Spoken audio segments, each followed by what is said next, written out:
personne que Dieu cherchait. Dieu lui-même, l'agneau de la rédemption. Alléluia.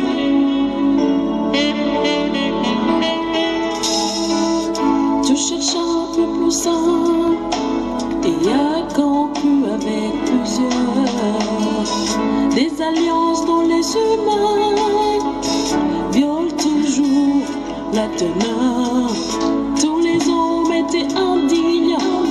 Dieu ne trouva personne avec qui sceller le signe de l'alliance qui pardonne. Du ciel s'est levé au-dessus de tous les anges. Encore la famille. La famille même c'était plus compliqué, mais... Ouais. Ouais, quelle surprise, mon frère Junior. Shalom, shalom. Shalom.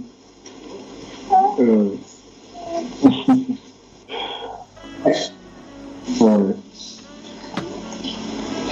Et la réalité est là. Ah oui. Hein. On revient. Est-ce que tu as eu un choc? Est-ce que le Cameroun a changé d'après toi? Qu'est-ce qui a changé? Ce qui m'a d'abord choqué, c'est de voir les gens remplis dans les rues au bord des les commerces qui longent les trottoirs. C'est quelque chose qui m'a vraiment beaucoup dérangé jusqu'au... Je n'arrivais pas. J'arrivais pas à marcher, voilà. Donc, ça veut dire les gens quittent le marché pour venir au bord des rues.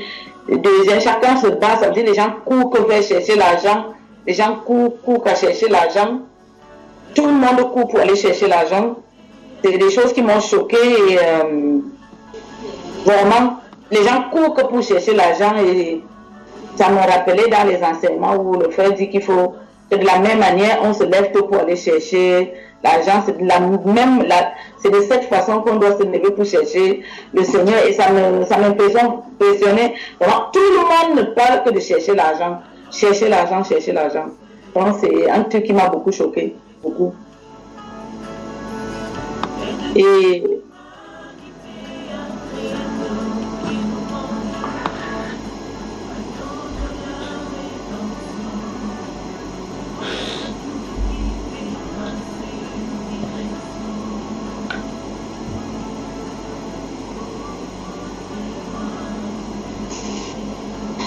Amen, merci.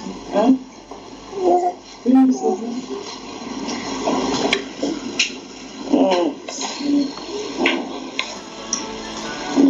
Mais les constructions, les constructions.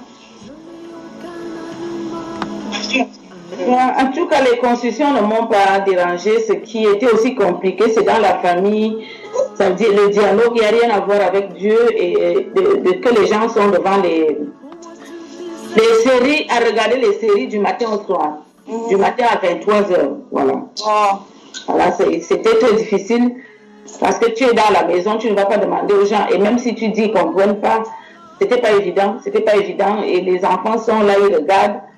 Après, ils ont des comportements bizarres. Après, on tape les enfants parce qu'ils font des choses comme nos témoignages dans la France, dans la femme dans la sainteté. Et moi, je leur dis, quand ils regardent les séries, ils ne voient que ça. Je dis, quand tu le tapes, il ne comprend rien. Donc, il faut déjà commencer à l'apprendre. C'est des choses qui se passaient devant moi et ce n'était pas évident. C'était pas évident. Ouais. Bon. Alors du ciel s'est levé au-dessus de tous les anges et de toute l'humanité. Tu seras dans la grande assemblée l'objet de mes louanges. J'accomplirai mes vœux en présence de ceux qui te craignent. Je te louerai toujours parce que tu as agi. Et je vais espérer en ton nom parce qu'il est favorable en présence de tes fidèles. En tout temps, peuple, confiez-vous en lui. Répandez vos cœurs en sa présence. Dieu est notre refuge. Heureux celui que tu choisis et que tu admets en ta présence pour qu'il habite dans tes paradis. Nous nous rassasierons du bonheur de ta maison, de la sainteté de ton temple. Pourquoi les nations diraient-elles où est leur Dieu? Qu'on sache en notre présence parmi les nations que tu venges le sang de tes serviteurs, le sang répandu. Que ma prière donc parvienne en ta présence. Prête l'oreille à mes supplications. Servez l'Éternel avec joie. Venez avec allégresse dans sa présence.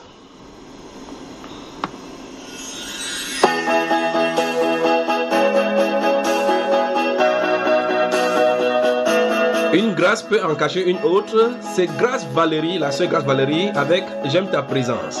Nous sommes dans la fin, dans la sainteté, une autre édition bénissant ce matin. Installez-vous confortablement, nous revenons.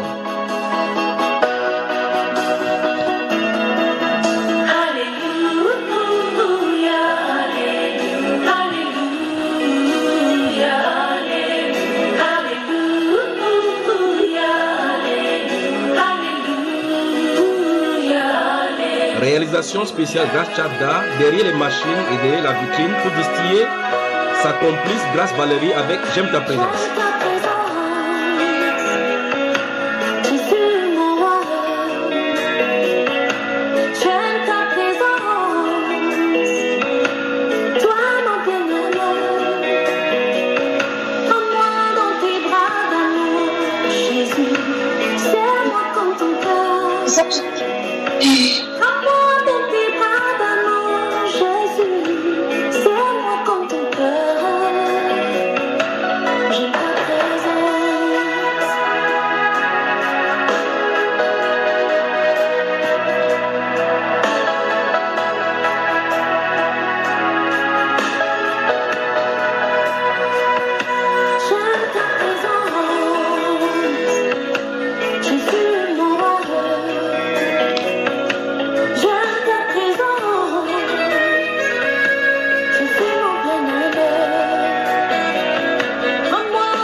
C'est cette présence qui a gardé les quatre d'être brûlés dans le feu avec Nebuchadnezzar, le fils de l'homme qui était avec les trois, Abednego, Shadrach et Meshach. La présence du Seigneur nous rassure. Cette présence nous fait passer, comme le dit le livre d'Isaïe au chapitre 43, dans des eaux sans être submergés, dans le feu sans être brûlés.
Je me sens perdu, loin de toi Seigneur, loin de ta présence, ma vie n'a pas de sens.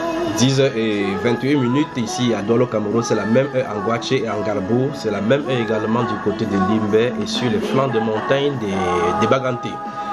10h21 également du côté de Brest où nous nous retrouvons avec notre bien-aimée sœur, la sœur Paul.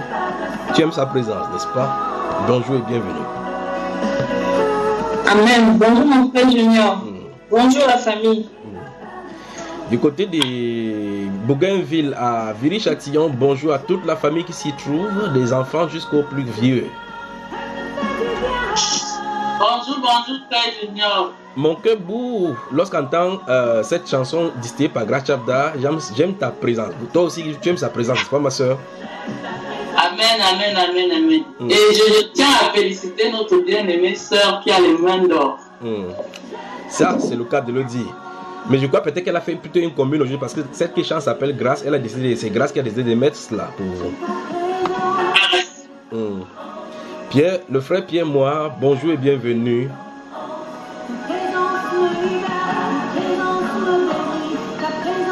Bonjour. Shalom, shalom. Bonjour. Je sais que toi également, de la même façon, tu aimes la présence du Seigneur, n'est-ce pas? Et enfin, et d'autres, chacun de nous, nous cherchons de plus en plus sa présence, pas vrai, mon frère? Amen. Mon frère Elvis, bonjour. Bonjour mon frère. Oui. Bonjour à Frère Grâce, bonjour à toute la famille. Donc elle est derrière cette vitre ici avec son casque également à l'oreille comme le mien, et puis elle a les distiller sur ses boutons, en poussant ses boutons aussi pour s'assurer que la France dans la sainteté est bien distillée ce soir avec le son. J'espère que le son est très bon, n'est-ce pas? Amen. Voilà, que le Seigneur vous bénisse vraiment, que le Seigneur vous bénisse. Que le Seigneur te bénisse. Installez-vous confortablement. Je vais de quel côté maintenant? La sœur Colette, la visiteuse, la voyageuse. Bonsoir, bonjour et bienvenue.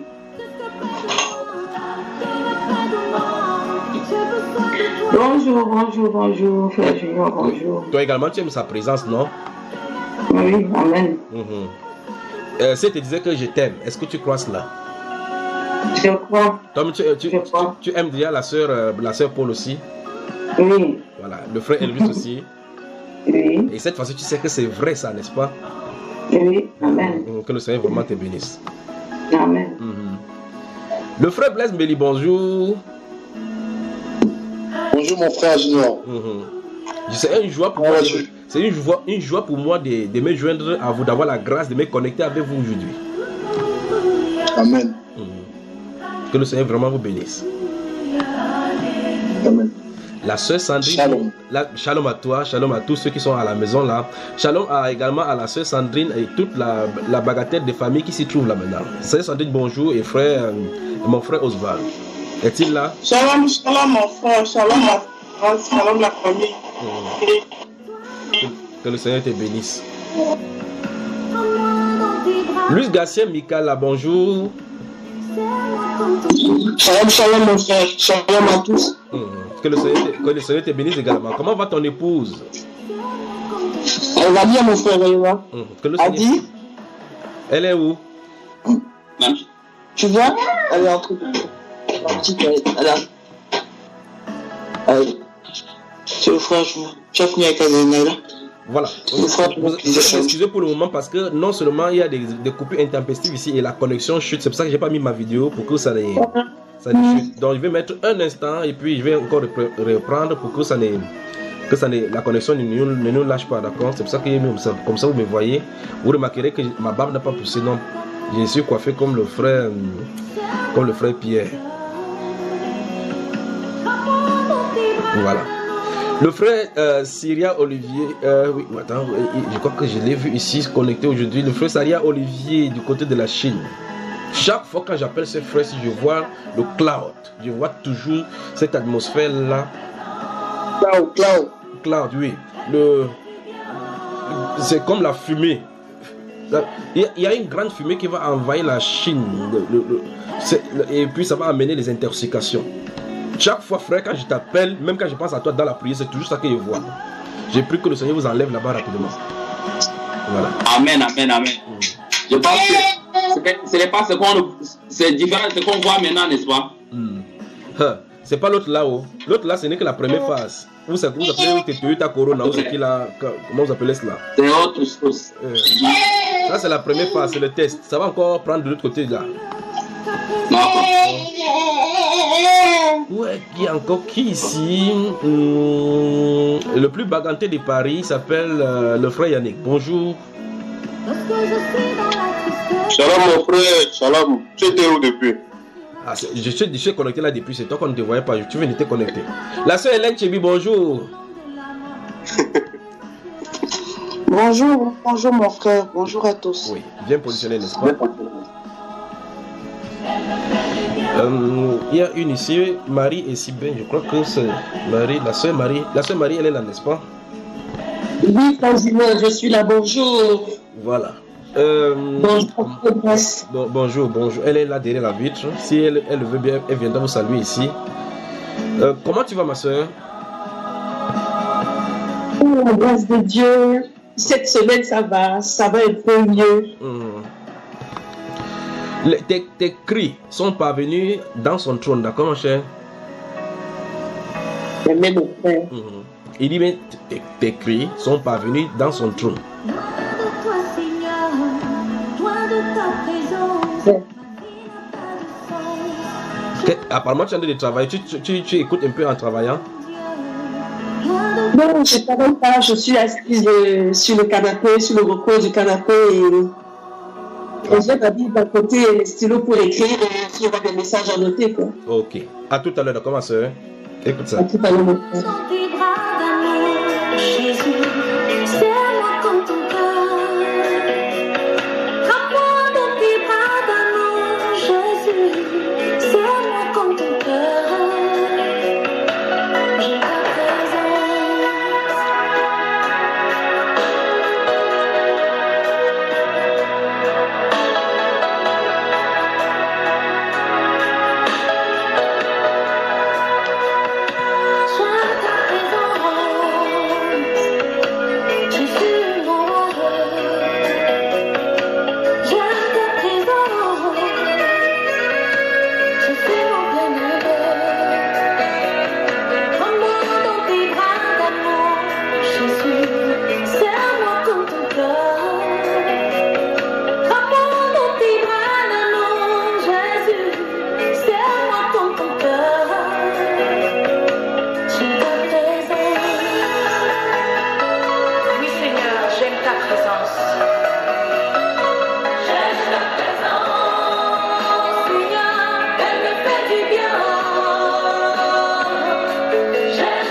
Si vous nous écoutez sur quelque support que ce soit, vous écoutez la phrase dans la sainteté et vous écoutez en fond ce nom, comme je le répète encore une fois de plus. Je répète la Grâce Valérie. Vous pouvez la voir sur YouTube en tapant tout simplement Chante Grâce Valérie ou bien J'aime ta présence. Vous tomberez sur cette vidéo qui parle de la nécessité de sa présence et des bienfaits de cette présence-là. En effet, et c'est cette présence dont là Dieu parlait dans le livre des Nombres, si vous ouvrez le livre des Nombres au chapitre 14, où les Juifs ont été têtus à plusieurs reprises devant le Seigneur, et le Seigneur a donné cette parole lugubre, sinon sinistre, aux Juifs en disant, de même que vous avez mis 40 jours à explorer le pays, vous porterez la peine de vos iniquités, 40 années, une année pour chaque jour, et vous saurez ce que c'est que d'être privé de ma présence.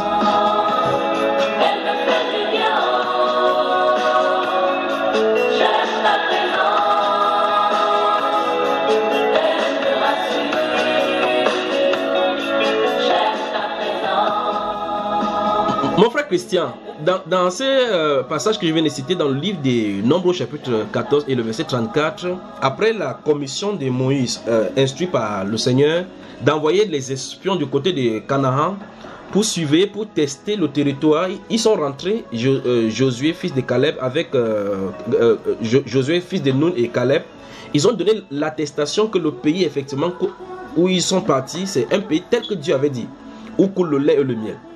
Mais la Bible déclare les 10 autres personnes ont décrié la voix du Seigneur en disant nous y avons vu des enfants d'Anak. Et quand ils ont fait cela, le peuple s'est découragé en pensant qu'en réalité le Seigneur les avait trompés. Pourtant la promesse du Seigneur ne trompe pas. Bien que le Seigneur n'ait point mentionné dans la promesse depuis Abraham l'ennemi qui s'y trouve. Il leur avait tout simplement dit qu'il va donner le pays de Canaan à ses descendants. Sans pour autant dire en ce moment où la promesse va s'accomplir, il devra y avoir les enfants d'Anak. Il doit avoir les Anakim là-bas. Mais il a tout simplement fait pour qu'ils puissent faire des diagnostics. Et ils ont découvert le lait, les grapes, les fruits, des bons fruits de ces pays-là. Il n'a pas dit qu'il y avait les ennemis. Eux, ils ont découvert les ennemis. Ils ont focalisé leur attention. Et comme on était en démocratie, 10 personnes sur 12 ils ont focalisé sur la puissance de l'ennemi qui était là-bas. Ils ont magnifié la puissance de l'ennemi plutôt que la promesse de la foi de l'œuvre de Dieu. Et Dieu a dit dans ce verset 34, comme je viens de citer tout à l'heure là, que comme vous avez mis 40 jours pour parcourir le pays, pour l'explorer, vous prendrez 40 ans dans le désert. C'est l'ascension finale. Un jour pour une année. Et vous saurez ce que c'est que d'être privé de ma présence. Mon frère Christian, qu'est-ce que ça t'inspire?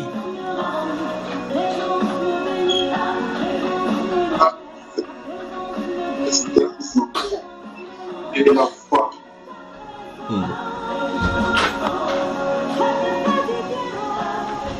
Donc, le frère Christian dit non. Il a dit que ça m'inspire au sujet de la foi en Dieu. Cette parole du Seigneur dit, vous allez passer 40 années privés de ma présence. C'est-à-dire, il dit, vous saurez, écoutez bien la parole du Seigneur, je me sens bizarre là maintenant. Il dit, vous saurez ce que c'est que d'être privé de ma présence. Qu'est-ce qu'il veut par là dire par rapport à l'importance de sa présence? Il dit aux Juifs que quand vous allez parcourir le désert, vous allez faire ça pendant 40 années. Et durant ces 40 années-là, un jour pour une année, il dit, vous saurez ce que c'est que d'être privé de ma présence. Quand vous lisez ce Nombre chapitre 14, verset 34, et il conclut comme ça aux Juifs, et vous remarquez l'attitude des Juifs par la suite, vous voyez, qu'est-ce que la présence de Dieu inspire pour nous, ou bien encore, qu'est-ce que ça nous implique, la présence de Dieu? La présence de Dieu, c'est notre assurance, non? Donc tu ne veux pas la présence de Dieu, ou bien tu n'aimes pas sa présence? Ah, j'aime sa présence, mon père. Au point où le psalmiste a dit qu'un jour seulement dans ses parvis vaut mieux que 1000 ailleurs. C'est ça, n'est-ce pas? Ça, c'est ça, mon père. Voilà. Tu n'aimes pas sa présence. Et il y a des gens qui n'aiment pas sa présence. La Bible déclare dans le livre de Luc au chapitre 19 qu'il y a des gens qui ont dit au roi, nous n'avons pas voulu qu'il régnât sur nous. Donc on ne veut pas qu'il gouverne sur nous. Pas vrai, frère? Quand il va revenir, il va dire quoi? Il va dire que, et ceux qui n'ont pas voulu que je règne sur eux, amenez-les ici et zigouillez-les à ma présence. Pas vrai? Tout à fait. Donc quelqu'un le veut ou pas, quelqu'un aura la mauvaise présence de Dieu ou bien la bonne présence. Si tu veux sa présence, maintenant qu'il gouverne sur toi, il va gouverner. Si plus tard tu rejettes maintenant, plus tard tu seras dans sa présence étant zigouillé.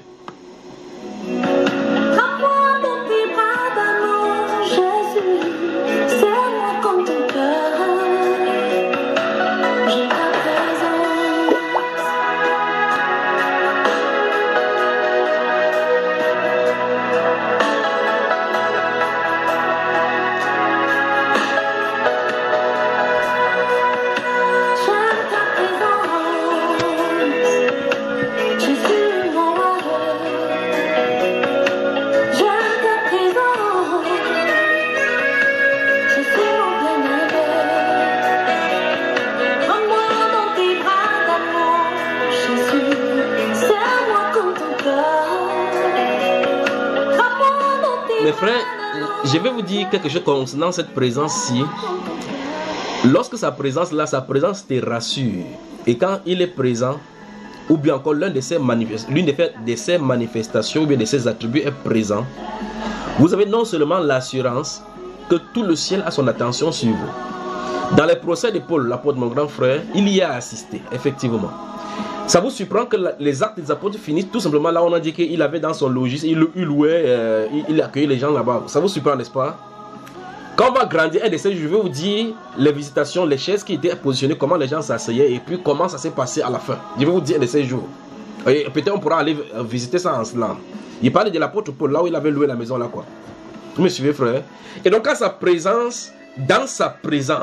on est dans sa présence, vous remarquez que quand Étienne, le frère qui avait été assassiné en premier lieu pour pouvoir sanctifier et mettre l'église à part dans la puissance du Saint-Esprit, avant qu'il ne le fasse devant le Sanhédrin, quand il parlait, à un moment donné, sa présence était manifeste puissamment à lui au point où le Fils de Dieu lui-même l'a enveloppé, au point où ses adversaires voyaient les anges. Pas vrai, frère? Quand cette présence est là, même si on vous tue, vous ne haïssez pas vos ennemis. C'est cette présence-là avec les chars qui étaient dans la vie d'Élisée, quand il s'est tourné vers la montagne, avec cette présence, il pouvait continuer en toute quiétude, sachant que celui qui est avec eux est plus puissant et plus nombreux que ceux qui sont avec dans le monde. Quand cette présence est en vous, quand vous annoncez la parole, vous le faites avec assurance. La Bible déclare qu'après les avoir chicotés, qu'elle est interdisant de ne plus prêcher en ce nom-là, dans le livre de Luc, chapitre 4, ils sont revenus vers les siens, ils ont pleurniché devant le Seigneur en disant: donne à tes serviteurs d'annoncer ta parole avec assurance en étendant tes mains afin qu'il s'y accomplisse des produits de miracles par le nom de ton saint serviteur Jésus. La Bible déclare, lorsqu'il priait, le lieu était assemblé et tremblait et fut rempli du Saint-Esprit. Il s'en alla prêcher cette même parole, ce même nom dont on a interdit avec assurance. Donc sa présence est vraiment importante pour nous dans notre vie. Quand il n'y a pas la présence de Dieu, les ténèbres nous envahissent.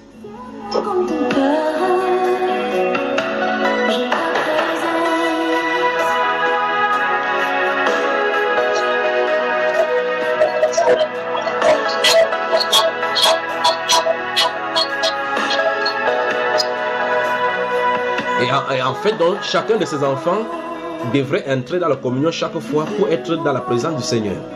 Lorsqu'on ne sent pas cette présence, si on ne le sent pas, il faut chercher cette présence jusqu'à là. On ne doit pas avancer sans cette présence. Dans ce papier qui est écrit ici derrière, j'ai mis là-bas Luc au chapitre 12, le verset 26, où il est écrit: si quelqu'un me serve, qu'il me suive. Et là où je suis, là aussi sera mon serviteur. C'est ce qui est écrit dans Luc au chapitre 12, le verset 26. Et il dit: si quelqu'un me sert, le Père l'honorera. Donc là où il y a la présence du Seigneur, là doit être son serviteur.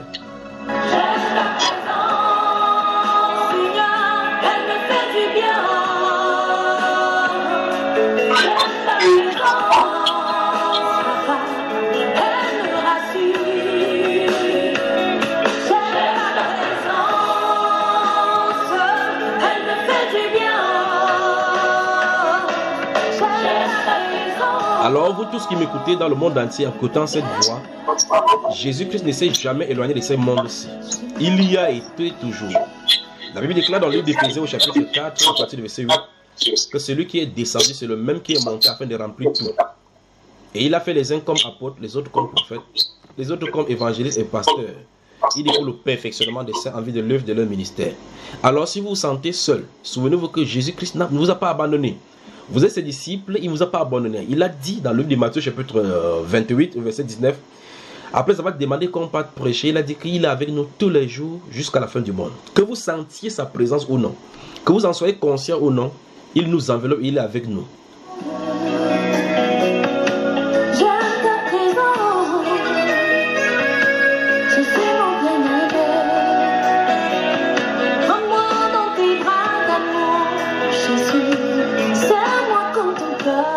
La puissance de sa présence diffère d'une personne à une autre selon la révélation que vous avez de sa présence. La puissance de sa présence se révèle au fur et à mesure qu'on le connaît davantage. Pour d'autres, vous savez tout simplement, il vous met un vêtement au-dessus et vous savez qu'il est là. Pour d'autres encore, il se présente dans un angle en vous disant d'y aller. Où est-ce que, un des sujets, il faut qu'on y parle pour les frères, les prophètes là, comme ça on se réunit pour les prophètes seulement, on en parle par rapport à une certaine manifestation de sa présence pour qu'on voit l'un des domaines prophétiques dans cette présence ici.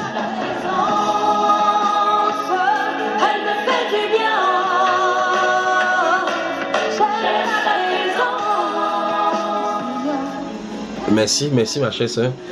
Que la grâce dont et la paix vous soient multipliées de la part de celui qui est, qui était et qui vient. Celui-là qui monte dans les nuées, qui prend les ailes du vent, qui s'envole avec sur sa cuisse ce nom écrit Roi des rois et Seigneur des seigneurs, dont le nom est la parole de Dieu. Celui dont là qui nous a dit effectivement que si on croit en lui, qu'on résiste aux méchants et qu'on croit effectivement qu'il peut nous préparer une place. Nous sommes réunis dans sa sainte présence ce matin encore pour communier autour de sa parole. Et j'ai pris que ce qu'il a mis sur mon cœur pour vous ce matin puisse être déployé par lui.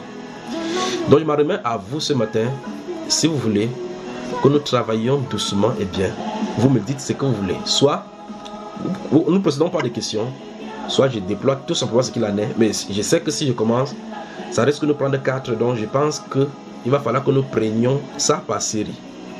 Si vous le voulez bien. On enchaîne les 4 heures, mon frère. Amen. Vous avez quand même des problèmes, non? On enchaîne les 4 heures. 4 heures.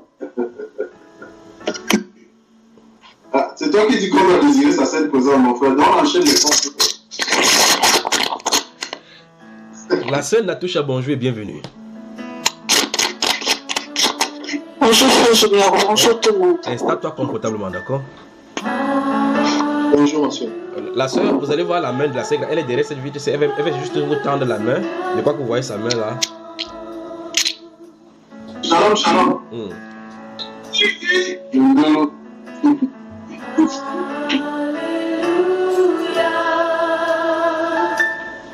Alors, préparez donc vos cahiers, vos papiers. On revient après cette consultation.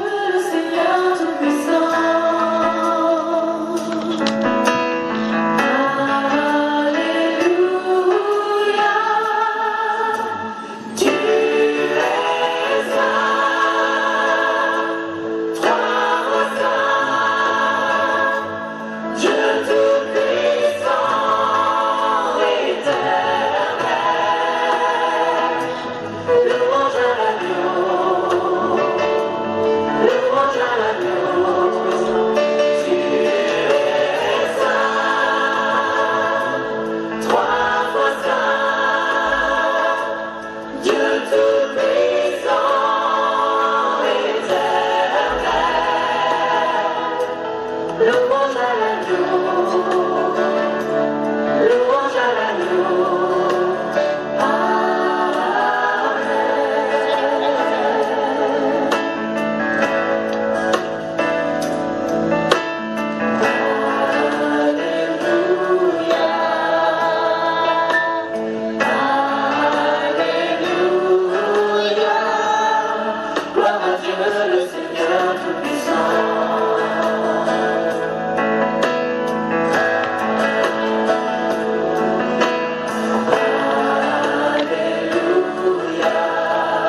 En effet, il a dit qu'il est saint et il veut que nous soyons saints comme lui-même il est saint. La France dans la sainteté a pour but justement de sanctifier le peuple de Dieu afin de lui préparer un peuple au cœur disposé à la venue afin qu'il les prenne justement pour la maison. Vous nous écoutez dans quelques endroits de la France et dans ses extensions métropolitaines. Vous voulez vous joindre à ce groupe. Écoutez les liens concernant la France de la sainteté depuis le premier. Créez un compte Skype et envoyez-nous, nous y joindrons dans le forum. Vous nous envoyez à Junior. Junior c'est J-U-N-H-I-O-R-S. Avec le chiffre 3, nous vous joindrons dans le forum. Mais souvenez-vous, en y venant, c'est la prédication donc sans compromis, où toutes les questions sont posées bibliquement et répondant bibliquement. Si vous voulez également contacter en posant des questions au travers de notre compte WhatsApp, vous pouvez nous écrire et remarquer que ces enseignements, les contacts sont à la fin de chacun des enseignements sur le site Bamba Iba. Vous pouvez également écouter.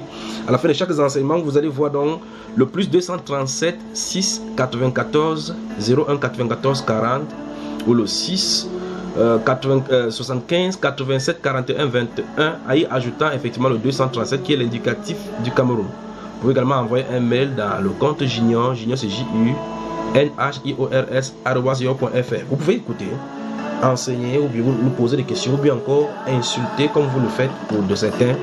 Faites tout simplement votre rôle. Judas avait fait le sien et il est allé en son lieu. Vous voulez suivre le Seigneur, vous avez des questions d'ordre biblique. Il y a les réponses dans la Bible. Nous sommes là pour vous servir. De toute façon, que Dieu vous bénisse alors que vous les écoutez.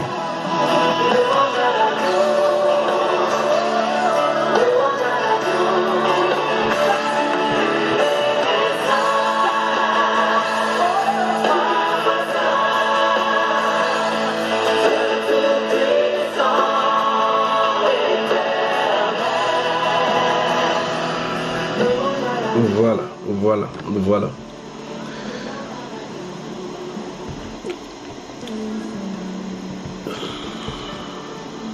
On peut commencer maintenant, n'est-ce pas? Amen. J'espère que tout le monde m'entend. J'espère que j'ai dit bonjour à tout le monde ici et quelqu'un ne dira pas que je n'ai pas salué. Je crois que tout le monde... Oui, j'ai salué tout le monde ici. S'il n'y a pas de questions, j'ai appris mon bloc-notes là, je vous attends. Y a-t-il des questions?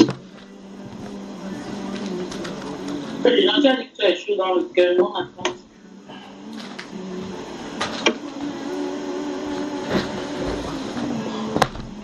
C'est qui est dans ton cœur? Vous vous portez bien, n'est-ce pas mes frères? Je pense à vous chaque fois. Nous, on se pose souvent des questions, comment ça se passe là-bas avec vous, avec tout ce qu'on entend dans les informations et tout ça.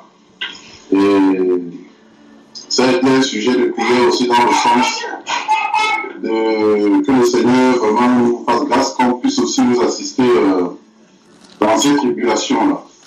Parce que j'ai suivi des enseignements parlant du Saint-Esprit de fin encombre, parlant de le conseil que tu donnes aux frères déjà de pouvoir faire des provisions et tout ça. Qui ne fasse pas. Justement, dans mon cœur, ça me traversait et dit qu'avec toute la galère qu'il y a là-bas, les provisions, c'est comment? Tu vois? J'espère seulement que ici, Dieu fera grâce. Ceci montre clairement qu'il n'y a pas d'endroit permanent où se cacher sur cette terre. Vous fuyez, vous allez en Chine, coronavirus vous chasse. Vous voulez rentrer de la Chine, on dit que vous sortez de l'endroit où il y a un coronavirus, on vous isole quelque part. Contre votre propre gré. Vous allez du côté de la France, c'est impossible de circuler parce que les gilets jaunes sont en train de brûler. Vous voulez venir au Cameroun, on dit que là-bas c'est grave.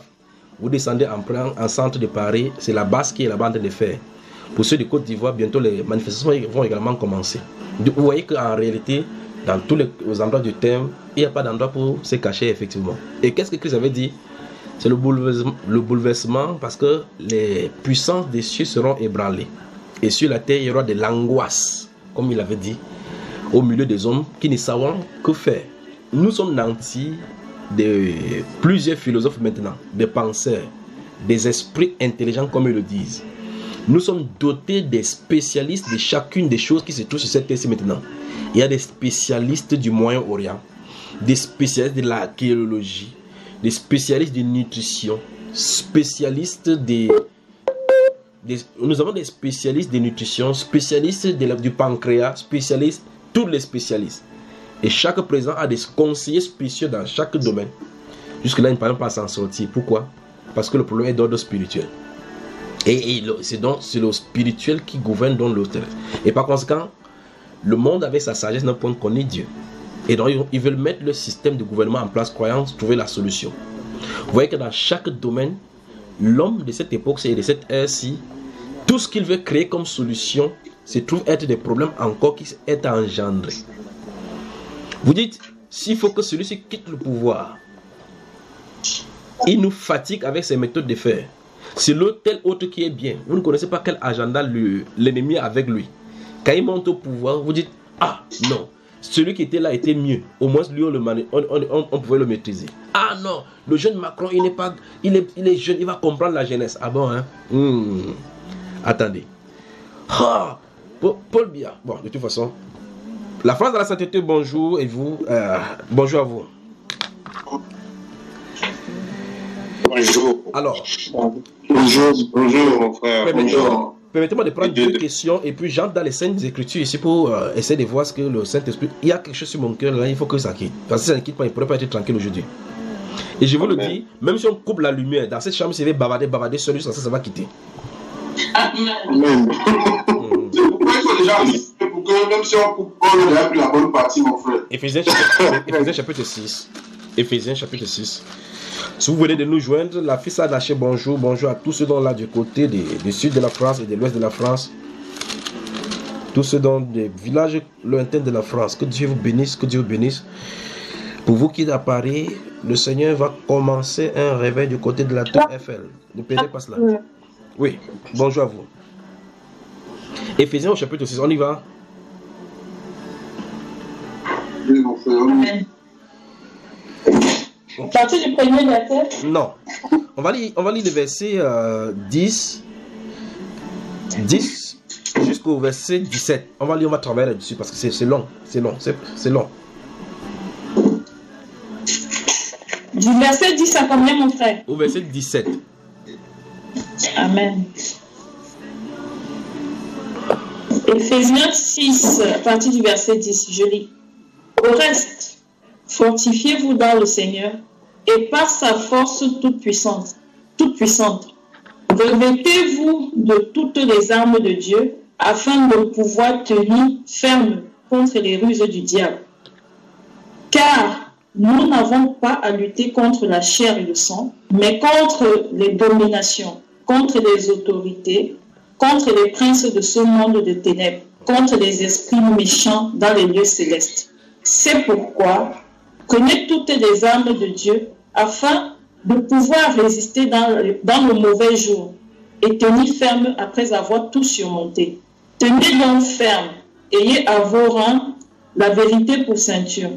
Revêtez la cuirasse de la justice. Mettez pour chaussure à vos pieds le zèle que donne l'évangile de paix. Prenez par-dessus tout cela le bouclier de la foi avec lequel vous pourriez éteindre tous les traits enflammés du malin. Prenez aussi le casque du salut et l'épée de l'esprit qui est la parole de Dieu. Amen. Amen. Il vous dit, vous voyez, 7 versets. 7 versets, j'espère bien que je pourrai aller vraiment doucement. Il faut que que le Seigneur nous garde maintenant pendant que nous sommes de faire et que son esprit nous conduise. On va aller doucement, d'accord? D'abord, sans entrer encore dans l'explication, le premier et le deuxième verset, bon, écoutez-moi très attentivement pour ne pas bien me comprendre. Le premier verset que tu as lu et le deuxième verset que tu as lu ont un problème. Les versets là ont des problèmes. Donc, je vais d'abord corriger. Écoutez-moi très attentivement. Je vais d'abord corriger ces problèmes-là avant qu'on entre dans l'enseignement. Je suis responsable de ce que je vais faire là maintenant. La Bible déclare, au reste, fortifiez-vous dans le Seigneur et par sa force toute puissante. Vous avez remarqué comment c'est terminé, n'est-ce pas? Oui. C'est terminé comment? Par sa force toute puissante avec D à la fin. Oui, après puissante, puissante. Il a dit quoi? Il y a quoi? Il y a un point. Il y a un point. Après, il dit revêtez-vous de toute toutes les armes de Dieu. Oui, c'est là le problème. Entourer le point là, il n'y a pas le point. Parce que ça ne donne pas. Il y a quelque chose qui ne va pas là. Entourer le point. Le point ne doit pas être dans ce verset biblique. Là-bas. Voilà. Il va avancer maintenant doucement. Souvenez-vous, il dit, au nom du Seigneur Jésus-Christ de Nazareth, je suis responsable de ce que je suis en train de faire là maintenant. Amen. Voilà. Si vous avez là compris dans ce que je viens de dire, je vais encore faire qu'on relise encore. Vous y êtes. Et par la suite, je vais vous expliquer pourquoi il n'y a pas le point. Vous avez entouré le point. Je veux que vous entourez le point. Si vous pouvez faire les annotations au nom de Jésus-Christ. Merci Saint-Esprit. Si vous faites vous entourez ce point-là, faites l'annotation à côté. Que vous écrivez tout simplement, il n'y a pas de point. Et puis on va revenir maintenant dans le passage, on va retravailler. Que le Seigneur nous aide vraiment à cette heure-ci. Ok, donc, et par conséquent, s'il n'y a pas de point, le verset 11 est une suite, est une continuation du verset 10, n'est-ce pas? Ok, maintenant, relisons maintenant ce même verset sans le point. Lisons. Au reste, mes frères, fortifiez-vous dans le Seigneur et par sa force toute puissante, revêtez-vous de toutes les armes de Dieu, afin de pouvoir tenir ferme contre les ruses du diable. Si vous lisiez avec le point, vous savez que quelque chose ne va vraiment. Normalement, vous devez savoir que quelque chose ne va pas à partir de ce verset-là. Il dit, au reste, fortifiez-vous dans le Seigneur et par sa force toute puissante. On s'arrête. Ça n'a pas de sens. Les armes de Dieu sont équipées dans nos vies par sa force toute puissante. Oui, je ne sais pas si vous m'avez suivi. Donc, relis encore doucement les versets 10 et 11. Et avant que j'explique bien ceci. Au reste, fortifiez-vous dans le Seigneur et par sa force toute puissante, revêtez-vous de toutes les armes de Dieu afin de pouvoir tenir ferme contre les ruses du diable. Donc, d'après ce qu'on a dit là, on voit que c'est au travers de la force toute puissante de Dieu qu'on peut se revêtir. Bon, là, si vous lisez les versets, vous les isolez, vous voyez que vous remarquez que quelque chose ne va pas. Bon, ok. Si on vous dit, ok, parce que là, voici la branche ou bien encore l'endroit des Saintes Écritures où, de façon claire, la Bible nous dit, vous les chrétiens, vous êtes en guerre. Que vous l'admettez ou pas, que vous le voulez ou pas, vous êtes en guerre. On va aller vraiment doucement. J'ai pris vraiment que je puisse aller vraiment doucement et que cette lumière-ci puisse être maintenue telle. Alors, il dit, la Bible veut nous faire comprendre ici, et c'est l'endroit de des Saintes Écritures où il est dit de façon claire et littérale que nous sommes en guerre et on nous a dit quel style d'ennemi nous avons à combattre, quel style. Ce sont des combats asymétriques qui n'est pas conventionnels, dont les normes ne sont pas contrôlées par la Convention de Genève. Non. Et ce style de guerre, donc, il faut connaître les techniques de cette guerre et connaître l'ennemi afin de pouvoir s'y engager. Maintenant, si on a assimilé que nous sommes en guerre et que nous sommes censés combattre des êtres désincarnés qui sont extrêmement fâchés d'avoir perdu non seulement leur place, mais également leur gloire dans les cieux, au profit maintenant des héritiers que nous sommes et les co-héritiers de Christ, nous devons comprendre qu'ils sont encore plus violents envers nous. Parce qu'en réalité, c'est envers la terre et les habitants de la terre qui sont contre qui sont engagés. Puis encore contre ceux qui portent le nom du Seigneur Jésus. Alors, si nous avons assimilé donc que nous sommes en guerre, la Bible nous dit qu'on doit se vêtir de ces armes-là pour pouvoir tenir ferme. On va y arriver. Mais le problème c'est, lorsqu'on prêche en disant qu'il y a les armes des croyants qu'on va faire, alors la question c'est comment les porter? Ça se trouve où? Comment peux-tu t'habiller avec quelque chose que tu n'as pas accès? Vous me suivez, n'est-ce pas, frères et sœurs? Donc, prenons un exemple simple. Vous êtes au camp militaire. Vous regardez dans les films américains où il y a les SWAT, les polices, les interventions de commando. Quand ils viennent pour aller combattre quelque part ou bien pour intervenir quelque part, ils ont généralement les camionnettes où il y a les armes avec les gilets par ainsi de suite, tout est là-dedans. Ils viennent sur le terrain, comme par exemple s'il y a une prise de terroristes quelque part, quand ils ont cadré le lieu et que les snipers se sont positionnés, ils gardent les voitures, on ouvre la camionnette dans laquelle se trouvent dans les habits, les policiers viennent et prennent les armes, ils les portent, chacun porte, il prend. C'est parce que ces armes se trouvent à l'intérieur et ils y ont accès, qu'ils peuvent s'habiller et prendre les armes adéquates pour avoir foncer contre l'ennemi qu'ils ont là-bas. Ces armes qu'ils utilisent pour ce combat-ci, c'est pour les terroristes. Parce qu'il va falloir ils aient par exemple des gaz, qui peuvent, les fumogènes qui peuvent lancer pour brouiller la piste avant d'entrer.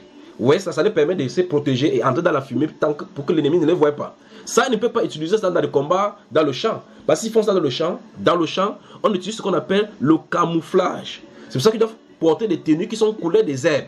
Ça leur permet de se camoufler sans que l'ennemi ne les voie. Là, ils ont intérêt à ne pas mettre une fumée. Parce que des fumigènes dans le champ de combat, dans les montagnes, montreraient ta position à l'ennemi. Donc, ils ont intérêt à ne pas fumer. On a intérêt à ne pas mettre les fumées là-bas. Vous voyez? Donc, vous voyez que selon la zone de combat, à un combat bien déterminé, arme égale. Alors, la question que je pose, c'est si on ne sait pas l'ennemi que nous avons à combattre et qu'on ne connaît même pas le style des armes que nous allons utiliser, on va y aller vraiment doucement aujourd'hui. Comment donc on doit le faire? C'est pour ça que le détachement de ces deux passages-ci pose problème. Parce que en réalité, le revêtement de ces armes-là se fait par la puissance de Dieu. Allons dans un autre passage pour voir cela. Ouvrons le livre des 2 Corinthiens. Oh là là. Vous m'entendez pas là? C'est bon? Vous m'entendez maintenant? On n'entend pas, frère. Père, aide-nous.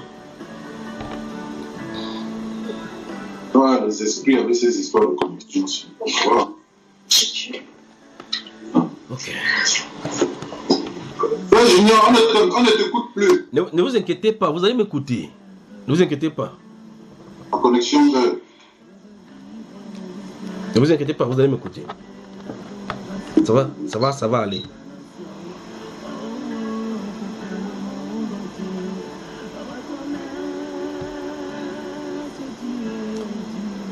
Vous m'entendez, n'est-ce pas?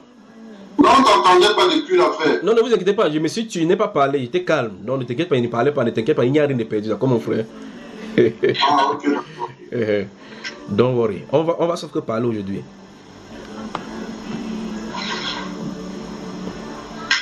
C'est bon, n'est-ce pas? Si c'est clair, on dit. Non, on va parler, mon frère. Voilà, donc, que les esprits peuvent commencer à brouiller les interférences. Donc, je me suis arrêté à...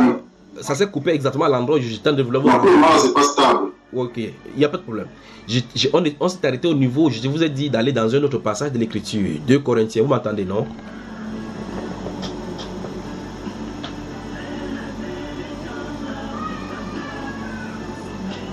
Vous m'entendez? Non, c'est pas stable, mon frère. C'est pas stable.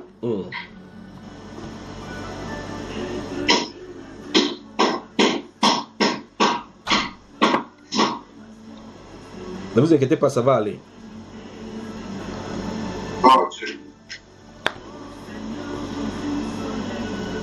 Donne-moi un instant pour la prière, s'il vous plaît, et puis je vous reviens.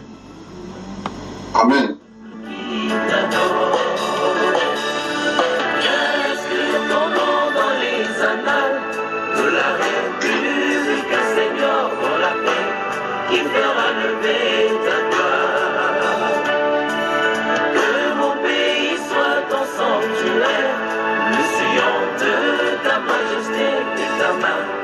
Changer l'image du monde. Fais lever l'étendard de ta gloire au sommet de toute la nation. Nous voulons te magnifier, Jésus.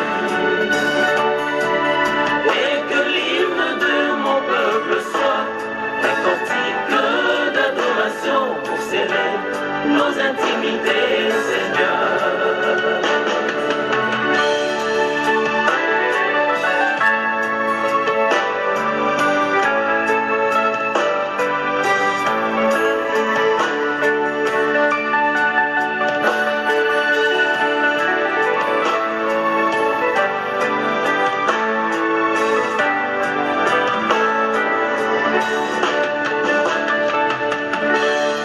Ainsi un peuple qui t'aime, une nation qui te célèbre. Tu feras lever au milieu de nous les merveilles d'une terre restaurée, et l'écho de notre louange ira jusqu'aux extrémités de la terre, pour annoncer que seul Jésus restaure.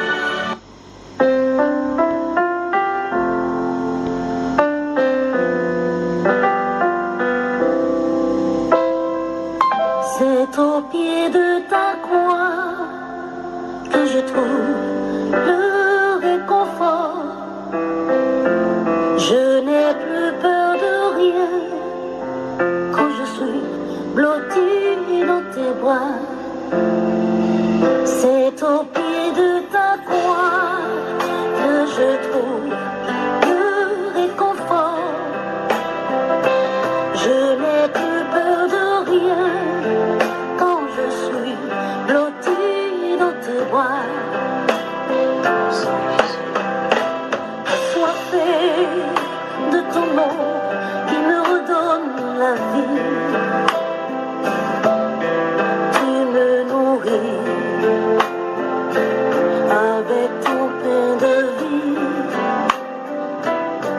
La douceur de ta voix, je ne m'en lasserai pas. Quand tu me parles, je t'entends et je crois. C'est au pied de ta croix que je trouve le réconfort. Je n'ai plus peur de rien quand je suis blottie dans tes bras. C'est au pied de ta croix que je trouve mon réconfort. Je n'ai plus peur de rien quand je suis blottie dans tes bras. La France dans la sainteté, bonjour. Regarde-moi près de toi où il était. Bonjour, frère Junior. Bonjour, frère. Bonjour. La sœur Philippe, bonjour. Et la sœur Laetitia Kemonier, bonjour à toi. Shalom, shalom, frère. Shalom. Que la grâce et la paix de notre Seigneur te soient multipliées. Mon amour, Shalom. Amen.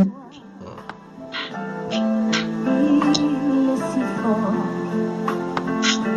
Le frère Bertrand, bonjour et bienvenue. Shalom, shalom, bien-aimé. Voilà, installe-toi confortablement. On peut continuer, n'est-ce pas?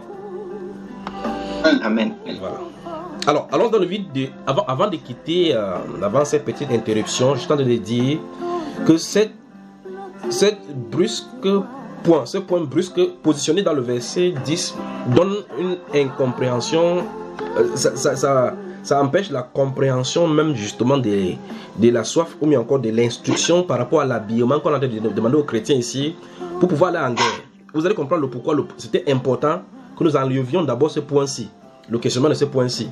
Parce qu'en réalité, on dit ok, les chrétiens sont dans le combat. Vous dites ok, chaque chrétien, du moins si on est avancé jusqu'à un niveau de la parole, comprend qu'en réalité, il faut qu'on se réveille. Et on donne ce conseil aux gens de se revêtir, Vous pouvez demander à quelqu'un de se revêtir sans lui donner la marque d'habit. Au moins, si on lui donne la marque, le modèle, la coupe même d'habit, on a donné ça ici. La chose la plus difficile maintenant, c'est que le chrétien puisse avoir accès à ça. C'est ça le vrai problème. Parce qu'on a mis un point, on a freiné cela. Ça doit prendre son essor aujourd'hui. Au nom du Seigneur Jésus-Christ. Donc, vous remarquez donc que dans le verset 10 du chapitre 6 d'Éphésiens, il est dit: au reste, fortifiez-vous dans le Seigneur.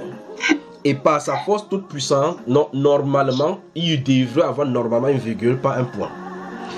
Et par sa force toute puissante, revêtez-vous. C'est par la force qu'on doit se revêtir. Par sa force toute puissante. C'est donc là, je voulais vous amener dans un autre passage pour que nous voyons cette chose-ci. Allons dans le livre des 2 Corinthiens.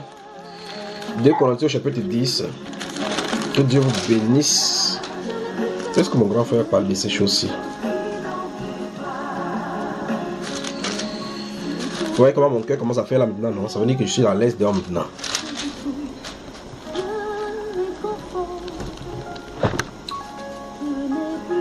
Vous y avez moi? Vous m'entendez là? Ok. Maintenant, on va lire le livre des 2 Corinthiens chapitre 10. Notez les versets 1 à 10, mais on va lire jusqu'au verset 5.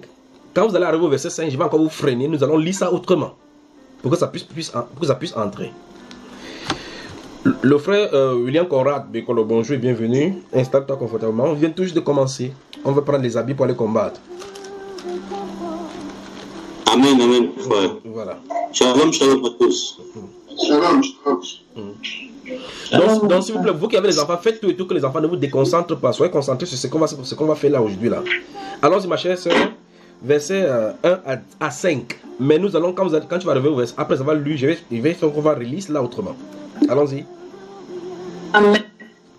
Moi, Paul, je vous prie par la douceur et la bonté de Christ,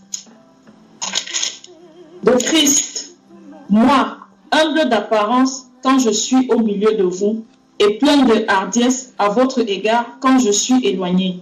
Je vous prie, lorsque je serai présent, de ne pas me forcer à recourir avec assurance à cette hardiesse. Donc, je me propose d'user contre quelques-uns qui nous regardent comme marchant selon la chair. Si nous marchons dans la chair, nous ne combattons pas selon la chair, car les armes avec lesquelles nous combattons ne sont pas charnelles, mais elles sont puissantes par la vertu de Dieu pour renverser les forteresses. Nous renversons des raisonnements et toute hauteur qui s'élève contre la connaissance de Dieu et nous amenons toute pensée captive à l'obéissance de Christ. Alors, continuons jusqu'au 7. Jusqu'au 7. Allons-y, ma soeur. Nous sommes prêts aussi à punir toute désobéissance. Lorsque votre obéissance sera complète, vous regardez à l'apparence. Si quelqu'un se persuade qu'il est de Christ, qu'il se dise bien en lui-même que, comme il est de Christ, nous aussi, nous sommes de Christ. Continue. Et quand même, je me glorifierai un peu trop de l'autorité que le Seigneur nous a donnée pour votre édification et non pour votre destruction, je ne saurais en avoir honte. 10 enfin. Afin 10. Afin que je ne paraisse pas vouloir vous intimider par mes lettres. Oui. 10. Car, dit-on, ces lettres sont sévères et fortes, mais présent en personne. Il est faible et sa parole est méprisable. Le jour où vous allez rencontrer mon grand frère, vous allez comprendre ces paroles aussi. Donc on dit un coup gars comme ça, il dérange. Mince. Ce n'est que lui comme ça là. Maintenant, revenons au verset 6 et corrigeons encore une autre chose là-bas avant d'avancer. Verset 6, relis encore le verset 6. Nous sommes prêts aussi à punir toute désobéissance lorsque votre obéissance sera complète. Au-dessus de lorsque votre obéissance sera complète, écrivez jusqu'à ce que votre obéissance soit complète. Écrivez ça. C'est ce que mon grand frère disait. Ce qui est écrit là, c'est pas ce qu'il disait.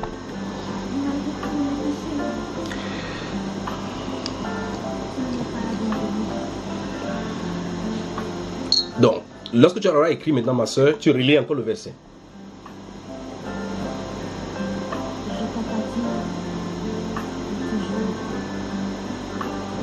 Amen. Nous sommes prêts aussi à punir toute désobéissance jusqu'à ce que votre obéissance sera complète. Non, jusqu'à ce que votre obéissance soit complète. Soit complète. Voilà. Donc en réalité, ce qu'il a dit de dire, c'est qu'en réalité, il ne veut pas tolérer le désordre. Donc, que vous le voulez ou pas, vous allez marcher au pas. Donc, c'est pour ça qu'en bas, il est en train de dire que, ok, comme il a dit de venir là, attendez-vous seulement. L'autorité qui leur a été donnée, c'est pour l'édification, la construction, l'assemblage, pas pour la destruction. Ok, cela dit, revenons quelque part ici, au verset 2. Allons-y, encore.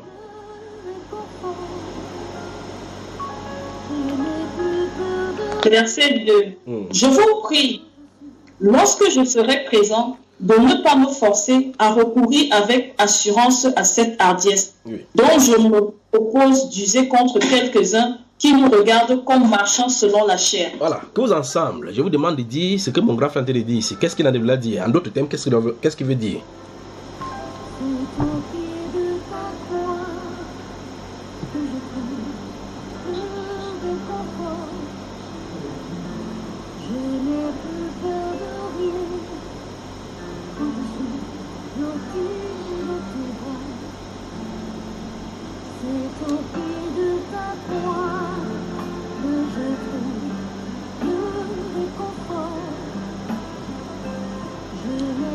Vous avez lu ça dans les Saintes Écritures, non, frères et sœurs? Tout à fait, mon frère. Et le verset 4 et 5, là, c'est l'un des versets que les gens ont. Les armes que nous combattons ne sont pas charnelles, elles sont puissantes. Nous allons y aller doucement aujourd'hui. Que Dieu vous bénisse et que Dieu m'aide aujourd'hui. Amen. Voilà. Alors, il dit, il a d'arriver vers eux. Et il y a des gens qui l'ont attaqué en disant que non, il parle pas la chair. Il dit qu'il se propose donc. Le mot c'est Adiès dont on a mis ici. Je vous pose la question, qu'est-ce qu'il veut dire? Quand il va arriver là-bas, quand il va rencontrer cette personne, qu'est-ce qu'il va faire à cette personne face à face? Vous pensez qu'il parle de quoi? C'est la démonstration de puissance, mon frère. Bon, donc quand il va le voir comme ça, là, il va comme ça, pam, l'eau se change en glaçon. Non, pas ça, mon frère. Il va faire quoi par exemple? Qu'est-ce que je pourrais dire? Ok, encore. Regardez bien le verset 2 et le verset 6. C'est ça que je suis en train de vouloir vous faire avant qu'on rentre au chapitre 6 d'Éphésiens. Parce que là-bas au verset 6 dit, en réalité, ils sont prêts à punir toute désobéissance jusqu'à ce que l'obéissance soit complète. Jusqu'à ce que les chrétiens entrent dans l'entière obéissance finalement.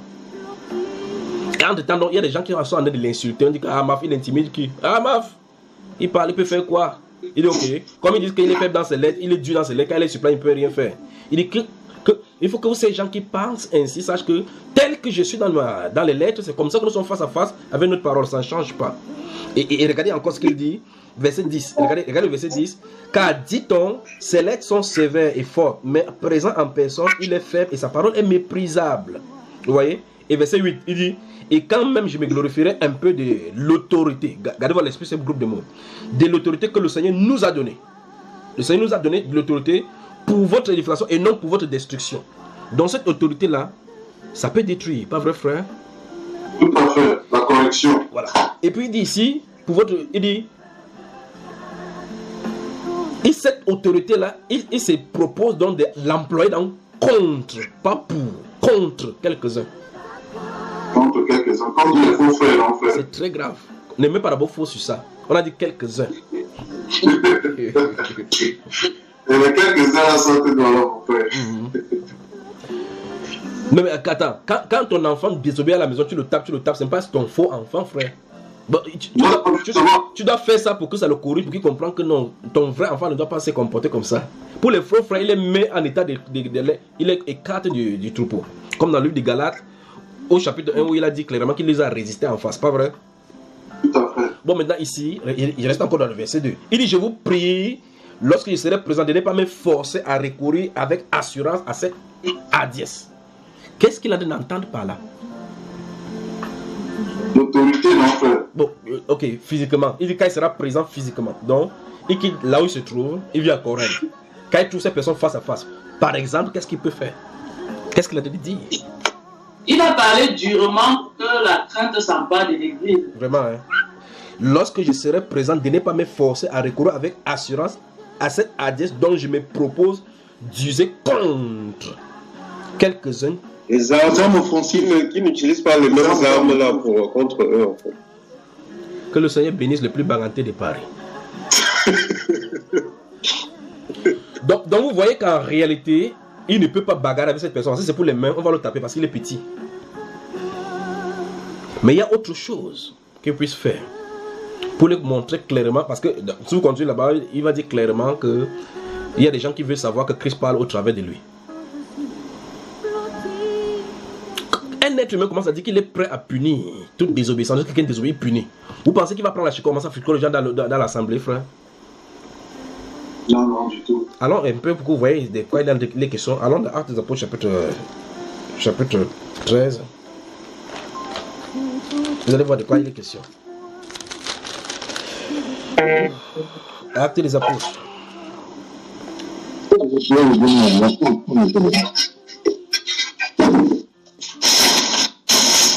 Il y a du bruit quelque part là, c'est désagréable. C'est désagréable dans les auditeurs, dans les oreilles de nos chers auditeurs qui nous écoutent sur Bambaïba.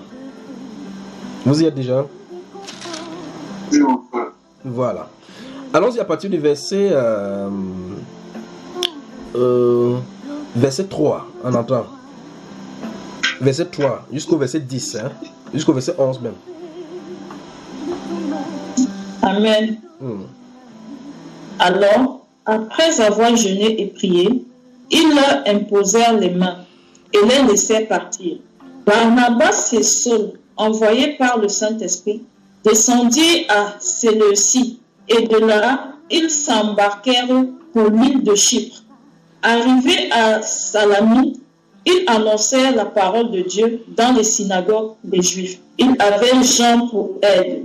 Ayant ensuite traversé toute l'île jusqu'à Paphos, ils trouvèrent un certain magicien, faux prophète juif nommé Bar-Jésus, qui était avec le proconsul Sergius Paulus, homme intelligent. Ce dernier fit appeler Barnabas et Saul et manifesta le désir d'entendre la parole de Dieu. Mais Élymas, le magicien, car c'est ce qui signifie son nom, leur faisait opposition, cherchant à détourner de la foi le proconsul. Alors, Saul appelé aussi Paul, rempli du Saint-Esprit, fixa les regards sur lui et dit: homme plein de toute espèce de ruse et de fraude, fils du diable, ennemi de toute justice, ne cesseras-tu point de pervertir les voies droites du Seigneur? Maintenant, voici, la main du Seigneur est sur toi. Tu seras aveugle et pour un temps, tu ne verras pas le soleil. Aussitôt, l'obscurité et les ténèbres tombèrent sur lui. Et il cherchait en tâtonnant des personnes pour le guider. Alors le proconsul, voyant ce qui était arrivé, crut étant frappé de la doctrine du Seigneur. Amen.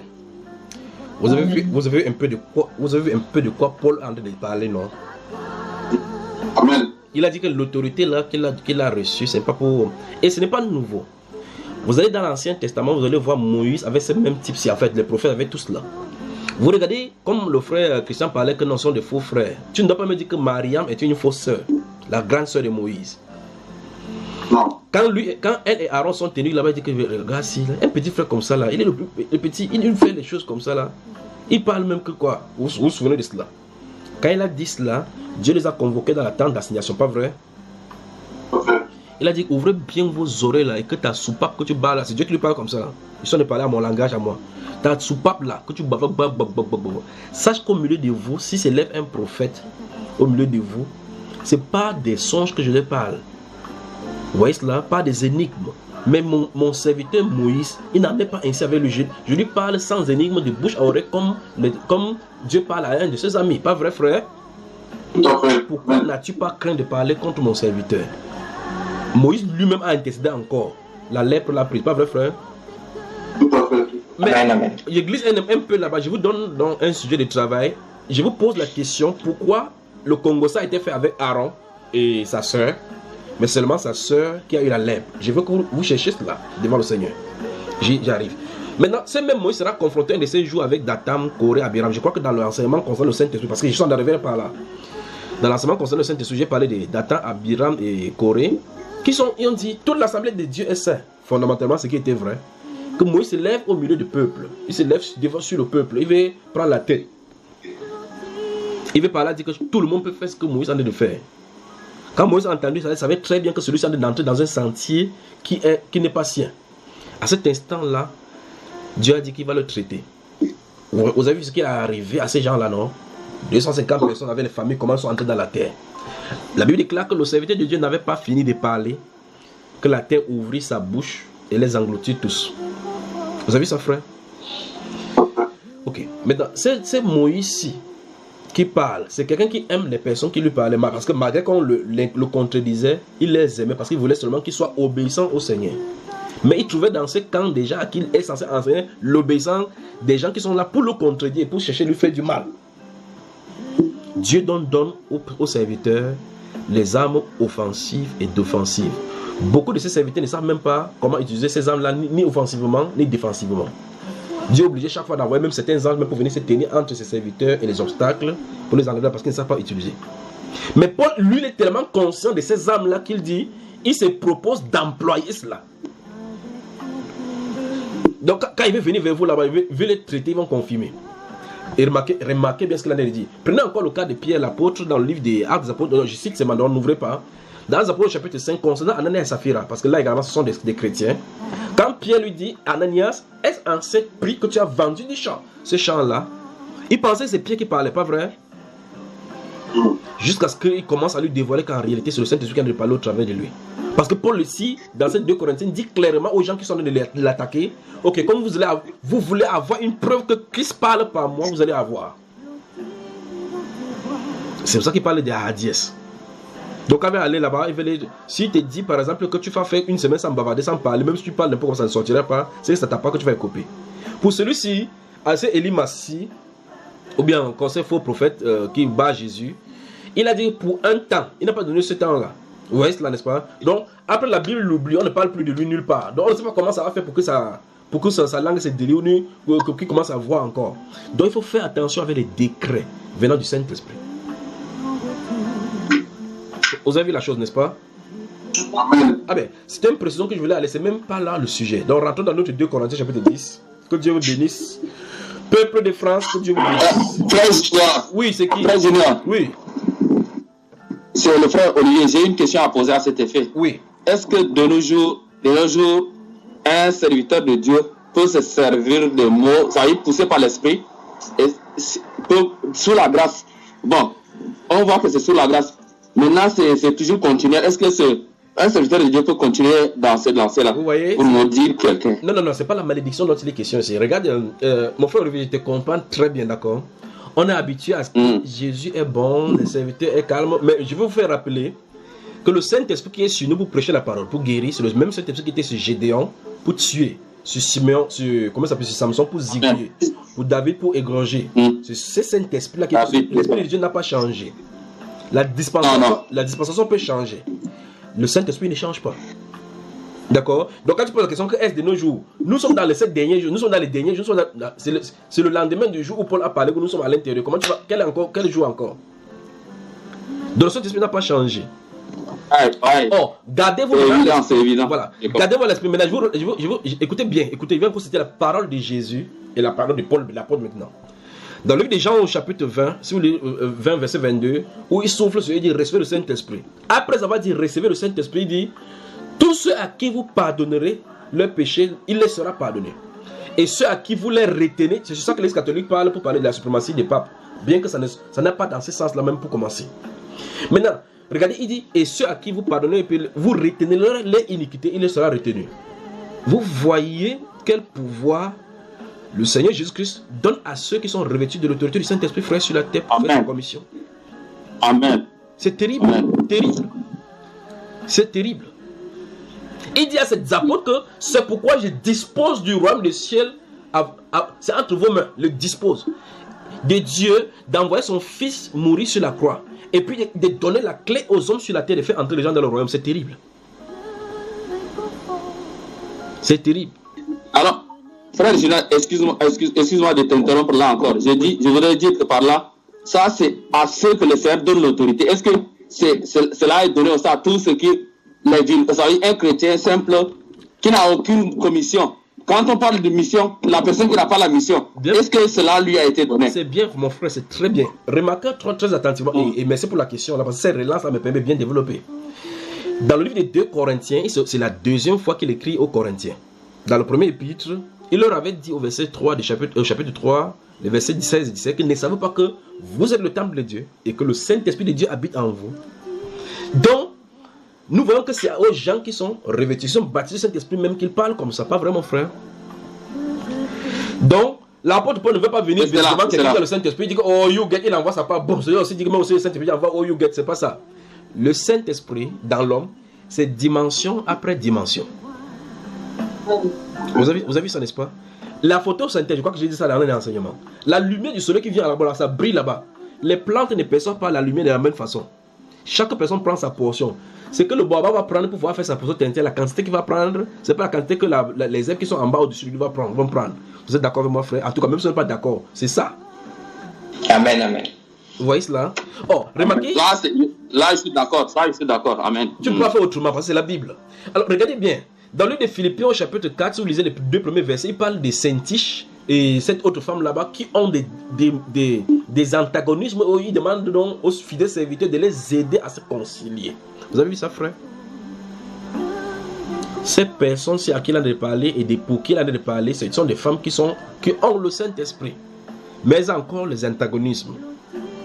Donc, gardez-vous à l'esprit que quand Corée, Dathan et Abiram étaient en train de dire que tout le peuple de Dieu est saint, fondamentalement, ils avaient raison, parce que c'est un peuple mis à part, sanctifié. Parce que Dieu avait déjà dit, vous êtes saints, je suis saint, vous serez saints, pas vrai? Donc, le peuple était sanctifié. Mais l'autorité pour briser la mer, combattre Pharaon, était sur Moïse. Quand Moïse a quitté la scène, il n'a pas délégué ça à tout le peuple. Il a délégué ça à Josué. Vous avez vu ça? Donc, alors, tout le peuple de Dieu est saint. Le peuple de Dieu a toujours été saint, que ce soit dans l'Ancienne Alliance ou dans la Nouvelle Alliance. Mais il dit ici que cette autorité que Dieu a donnée, c'est pour l'édification des saints. Dans le livre d'Éphésiens, justement, au chapitre 5, chapitre 4, dont là, il dit que les apôtres, les prophètes et autres là-bas sont donnés pour le perfectionnement des saints. En vue de l'œuvre du ministère, pour les perfectionner. Donc, ils sont saints, ils ont le Saint-Esprit, mais il faut les perfectionner. De la même façon, comme quand notre soeur accouche là-bas, quand l'enfant grandit, quand l'enfant fait l'effort, il fait le désordre, quand on le tape, ça ne change pas son esprit qui est à l'intérieur. On tape comme ça pour que son esprit appréhende pour dire, ok, donc je dois comprendre que je ne dois pas me comporter de cette façon-ci. C'est pour ça qu'il a de parler.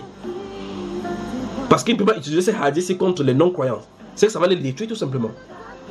Le Saint-Esprit dans les Saintes Écritures dit dans Hébreux chapitre 12 que c'est comme un père que Dieu nous corrige, nous châtie. Le châtiment du Père nous amène à sa sainteté. Donc ça nous corrige pour que nous amenions dans l'obéissance. C'est ça dont la parole de parler. Alors, gardez-vous à l'esprit donc notre Seigneur Jésus-Christ de dire, tous ceux à qui vous pardonnez le péché, il sera pardonné. Mais ceux à qui vous les retiendrez, il ne sera retenu. Alors dans le livre de 2 Corinthiens chapitre 7 là.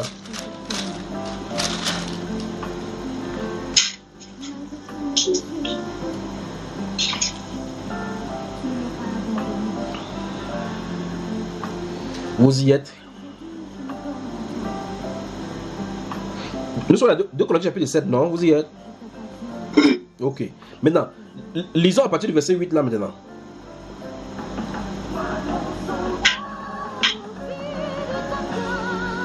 Deux Corinthiens 7, 8. Quoique je vous ai attristé par ma lettre, je ne m'en répands pas. Et si je m'en suis repenti, car je vois que cette lettre vous a attristé, bien que momentanément. Je me réjouis à cette heure, non pas de ce que vous avez été attristé, mais de ce que votre tristesse vous a apporté à la repentance. Car vous avez été attristé selon Dieu, afin de ne recevoir de notre part aucun dommage. Vous avez entendu ça? Vous avez entendu ce qu'il dit là? Afin de ne recevoir de notre part aucun dommage. Oui. Continue ma soeur. En effet, la tristesse selon Dieu produit une repentance à salut dont on ne se répand jamais. Tandis que la tristesse du monde produit la mort. Et voici, cette même tristesse selon Dieu, quel empressement n'a-t-elle pas produit en vous? Quelle justification, quelle indignation, quelle crainte, quel désir ardent, quel zèle, quelle punition. Vous avez montré à tout égard que vous étiez purs dans cette affaire. Si donc, je vous ai écrit, ce n'était ni à cause de celui qui a fait l'injure, ni à cause de celui qui l'a reçu. C'était afin que votre empressement pour nous fût manifesté parmi vous devant Dieu. C'est pourquoi nous avons été consolés, mais outre notre consolation, nous avons été réjouis beaucoup plus encore par la joie de Tite, dont l'esprit a été tranquillisé par vous tous. Et si devant lui, je me suis un peu glorifié à votre sujet, je n'en ai point eu de confusion, mais comme nous vous l'avons toujours parlé selon la vérité, ce dont nous sommes glorifiés auprès de Tite, s'est trouvé être aussi la vérité. Il éprouve pour vous un redoublement d'affection au souvenir de votre obéissance à tous et de l'accueil que vous lui avez fait avec crainte et tremblement. Je me réjouis de pouvoir en toutes choses me confier en vous. Amen. Donc vous ne pouvez pas savoir, frère, ce qui s'est passé dans cette église de Corinthe. Mais le jour que le Seigneur permettra, où nous allons faire l'étude de Corinthe. Je vais parler de tous ces événements, ce que l'apôtre a fait, ce qu'ils ont fait avec Tite, quand ils étaient à deux, ce qu'ils ont parlé. Je vous parlerai de cela. Mais regardez la façon dont il parle ici. Il dit qu'il a écrit la lettre ni de celui qui a fait l'injure, ni de celui qui l'a reçu. Les injures. Quelqu'un ouvrant sa bouche pour parler que Paul c'est qui? C'est terrible. Même à distance. Alors chapitre 2, même à distance. Souvenez-vous quand Moïse était de l'autre côté avec le Seigneur et quand Aaron et sa soeur étaient en train de murmurer, Moïse n'était même pas au courant de cela. C'est dans la réunion que Dieu dévoile cela que Moïse lui-même en tant que don, de gars, il parlait de nous. Donc vous allez parler dans mon dos comme ça là. Et donc il y en a plein comme ça dans l'église aujourd'hui. Ils murmurent contre les pasteurs, font telle chose. Ils ne savent pas qu'ils sont en train de s'attirer de fou. J'ai dit quel livre là maintenant la main? 2 Corinthiens, voilà. 2 Corinthiens chapitre 2, le verset 10 seulement. Qu'est-ce que ça dit ma soeur pour qu'on avance là? Or, à qui vous pardonnez, je pardonne aussi. Oui. Et ce que si j'ai pardonné quelque chose, c'est à cause de vous, en présence de Christ. Ah, maintenant, regardez. Cette personne-ci, Paul, est en train de dire que l'église de Corinthe a été d'accord pour pardonner, il pardonne aussi. Et il dit ça en présence de Christ. Donc le Saint-Esprit a été d'accord pour ce pardon. Maintenant, gardez-vous à l'esprit maintenant avec Jean, dont je viens de citer le Seigneur Jésus-Christ, que si vous retenez le péché de quelqu'un, il le sera retenu. Vous vous souvenez de cela? C'est parce qu'on n'est pas en assemblée. Il veut dire que pointe quelqu'un là-bas, tu montes ton doigt, tu dis que garde ta soupape là, fermée. Donc vous remarquez clairement ici,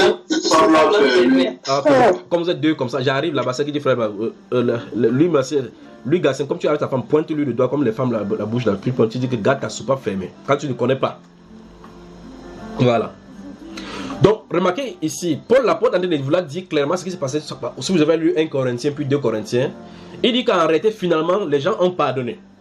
Or maintenant Jésus dit que quand ces choses se passent en milieu chrétien, si les personnes là décident de ne pas pardonner au ciel, ça sera retenu comme tel. Frère, si un être rempli de l'esprit te demande, oh je ne te pardonne pas, tu dois gêner jusqu'à ce qu'il change d'avis. Maintenant il dit qu'il a pardonné en présence de Christ.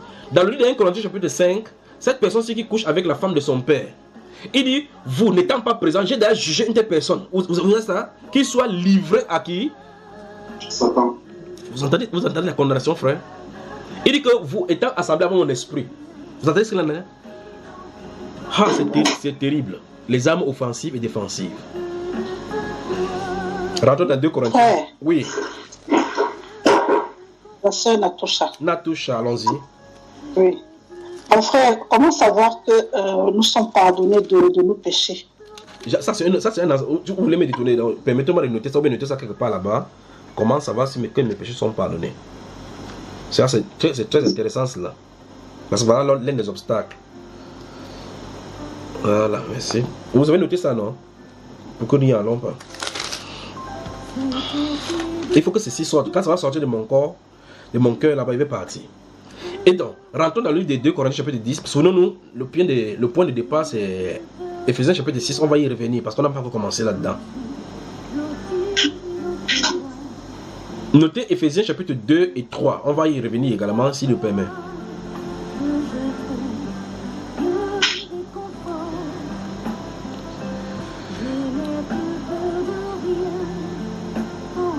On peut y avancer maintenant. Adassa Maikani, bonjour.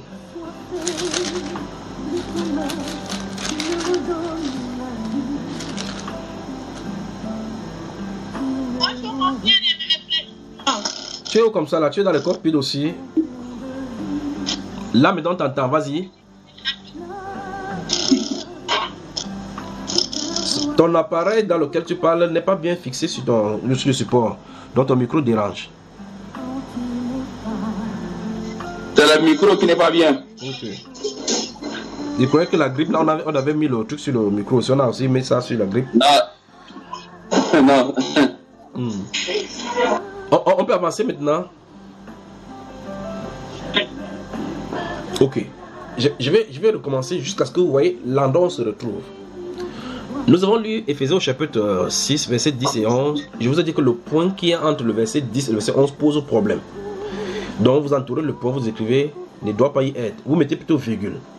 En lisant maintenant avec la virgule, ça dit au reste frères, fortifiez-vous dans le Seigneur et par sa force toute puissante.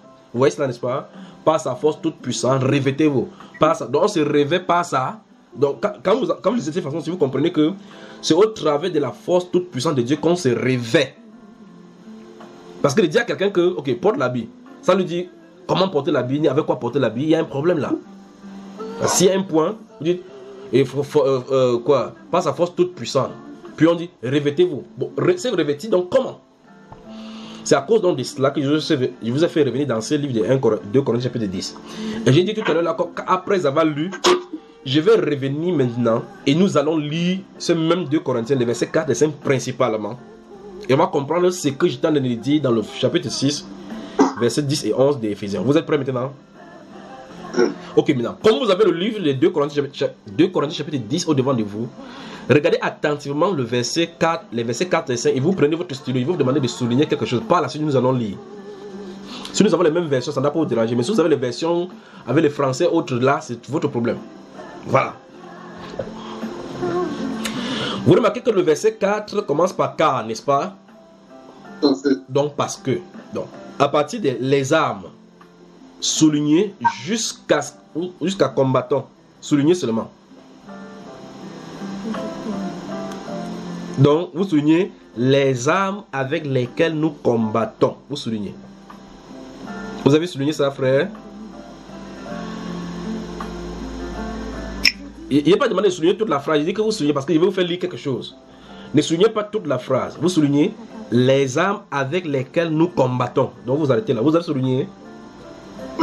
Voilà. Normalement, ça continue en disant ne sont pas charnelles, mais elles sont quoi? Mais sont.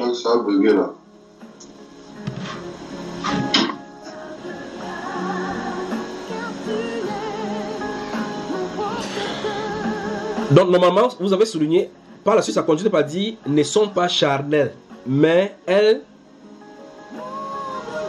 sont puissantes dans la vertu de Dieu. Voilà, maintenant, souligner sont puissantes. Vous y êtes? Oui. Normalement, et puis ça continue par la vertu de Dieu. Vous avez remarqué, n'est-ce pas? Par la vertu de Dieu, n'est-ce pas? Vertu de Dieu. Maintenant, par la suite, c'est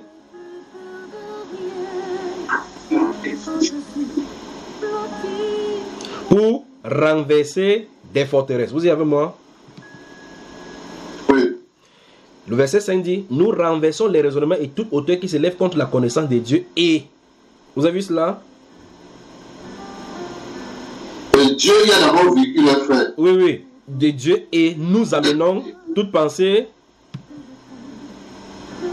captive. Voilà, donc soulignons et nous amenons toute pensée captive. Donc soulignons toute la dernière phrase à partir de et.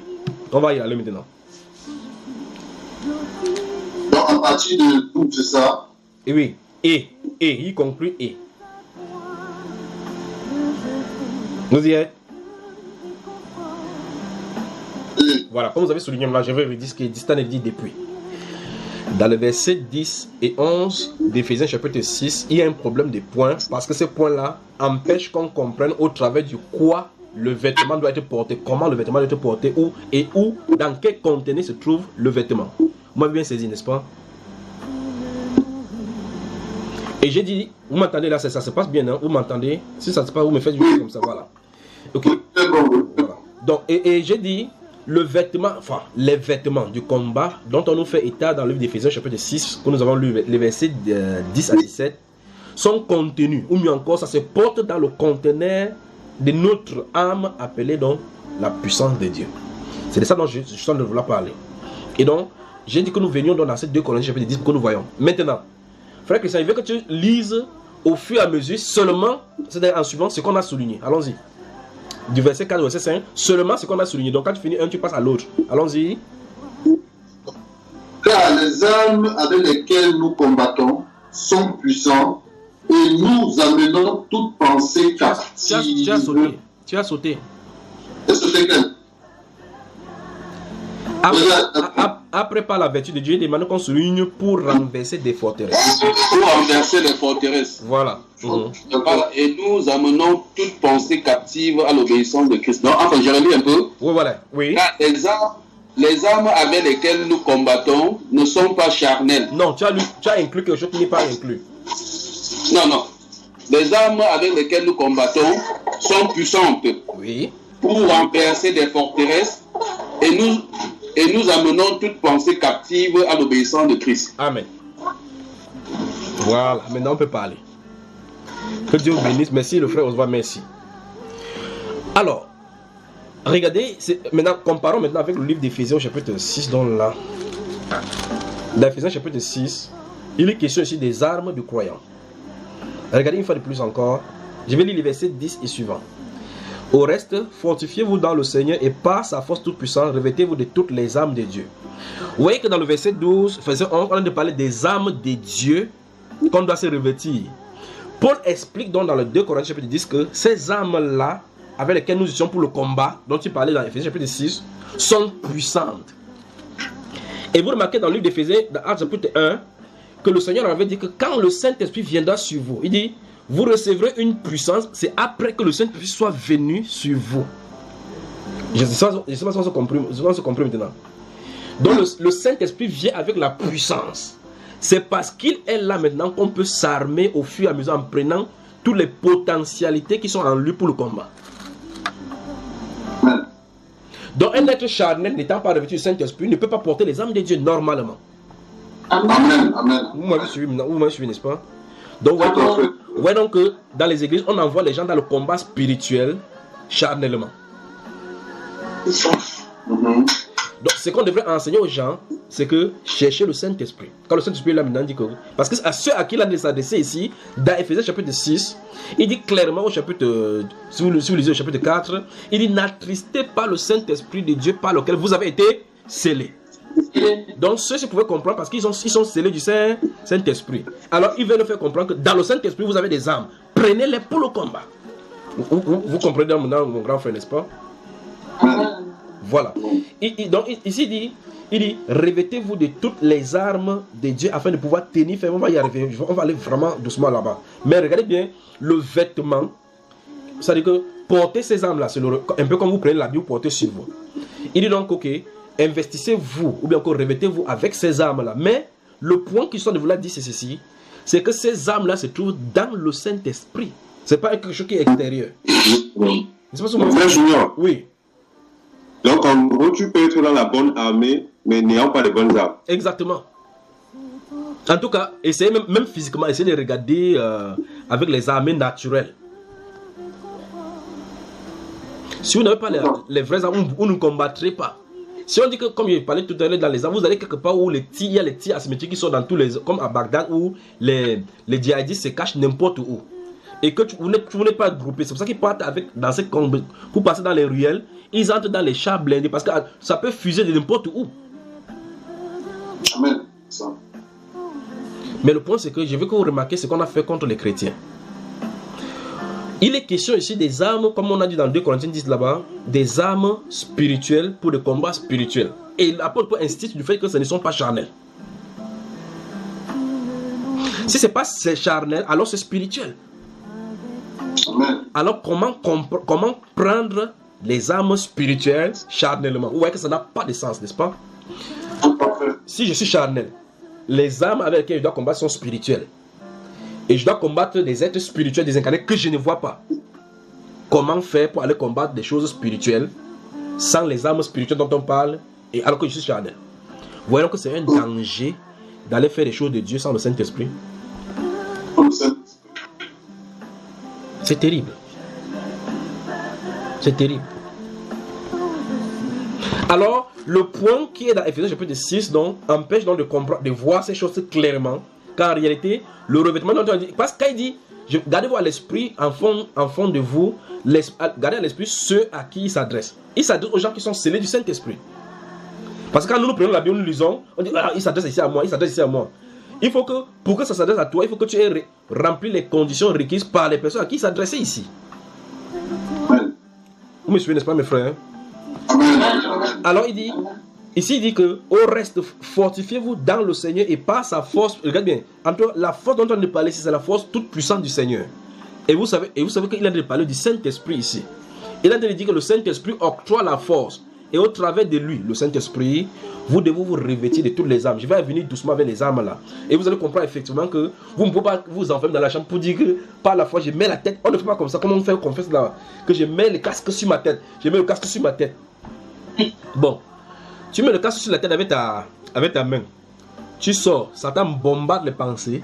Ça traverse tes casques là. Pourtant, le casque dont tu es en train de parler là-bas, ça empêche. Parce qu'on a dit clairement là que ces armes-là amènent les pensées captives à l'obéissance. N'est-ce pas, mes frères? Donc, si les mauvaises pensées étaient là, pam, le Saint-Esprit les dégage de là. N'est-ce pas, mes frères?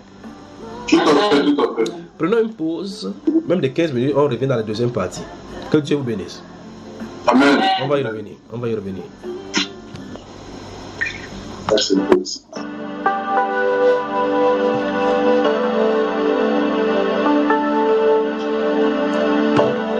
Seigneur, tu es grand.